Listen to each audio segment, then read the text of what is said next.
For this week, I will be discussing the reading titled Colonial Government and Social Organization in the Spanish Philippines Interactions and Ruptures by Maria Dolores Elizalde. In this reading, Elizalde argues that the dynamic of the Filipino islanders and Spanish colonizers was a complex one that cannot be observed and explained solely through two sides, these two sides being the colonizers and the colonized.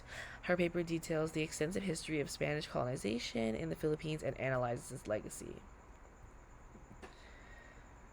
In 1565, Miguel Lopez de Legazpi voyaged to the Philippines with King Philip II's mandate to establish a settlement there. Though this was not the first attempt of Spanish settlement in the Philippines, it was the action that led to the eventual Spanish colonization. It was said that the Philippines was believed to be the coveted platform that would lead to Spanish presence in Asia, promote commercial trade, and facilitate the evangelization of the area.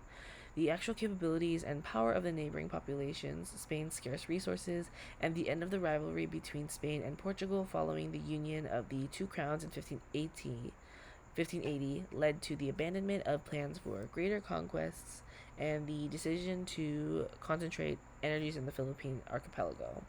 Therefore, the Philippines was integrated into the Spanish monarchy as an additional territory of the crown in the late 16th century.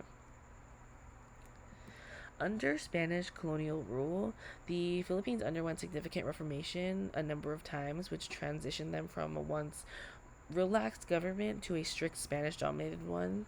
Most notably, in the 19th century, the Philippines faced a shift in position due to an arising international demand for tropical products. These products include sugar, tobacco, indigo, and abaca. It was said that the economy progressively transformed into an agro-exporting economy geared toward international markets, involving a number of people from different ethnic and career backgrounds. During this time, the government wanted to reform and modernize the administration, while at the time reinforce the mechanisms of um, colonial control and avoid secessionist movements. And in doing so, these efforts reinforced the Spanish power's position by keeping Filipinos as far away as possible from the political and economic power structure, only giving them responsibility over determined advising or local administration assignments. Further, the Spanish colonial powers also deliberately aimed to keep the different population groups unequal and subordinate to them by putting a strict hierarchy in place. The different population groups each had different tax rates and personal work obligations, which reinforced inequality among the different groups. Both the political and social subordination of Filipinos by the Spanish colonial powers were met with resistance and anger from them. My connections to the course, themes, and big questions. Of the list of big picture questions used to guide our learning and analytical experience in this course, this reading helped to answer two of them. The first being, how is culture produced, sustained, and negotiated? The reading signifies the role that both the Spanish colonial government and its push for widespread Catholicism had on the Philippines.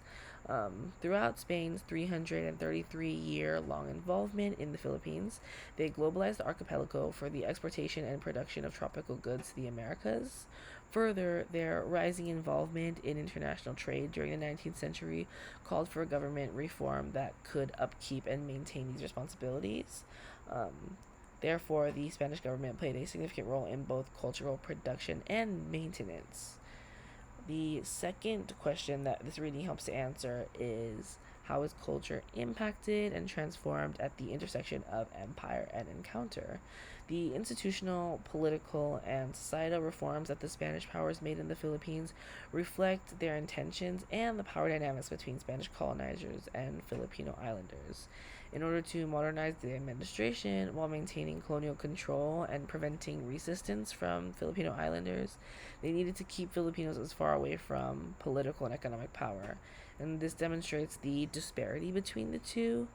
In addition, with education becoming a priority in the 19th century, educated Filipino individuals found that resistance, nationalism, and independence was the final and most effective solution to the Spanish government. And my personal critical analysis on this reading. I found this entire reading very informative and interesting. In addition, I found a really cool connection between Filipino history as well as Pacific Islander history. Um,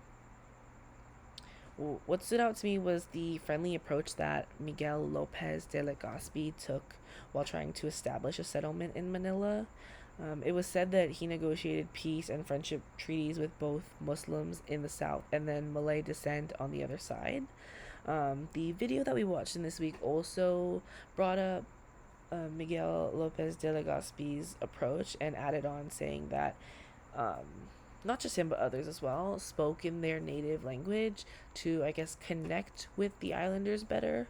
Um, and I found this approach similar to that of European settlers when they first landed in the Pacific Islands.